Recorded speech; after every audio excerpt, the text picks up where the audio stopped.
तुळजापुराच्या देवाचं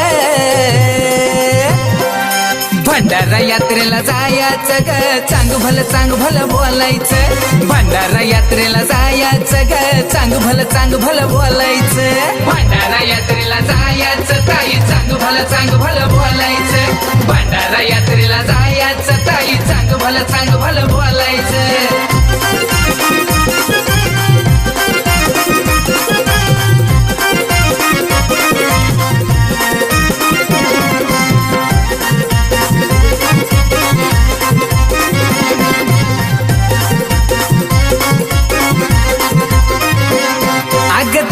माझं बाळू मामा हाई ओढ मला ती घेऊन जाई दैवत माझं बाळू मामा हाई ओढ मला ती घेऊन जाई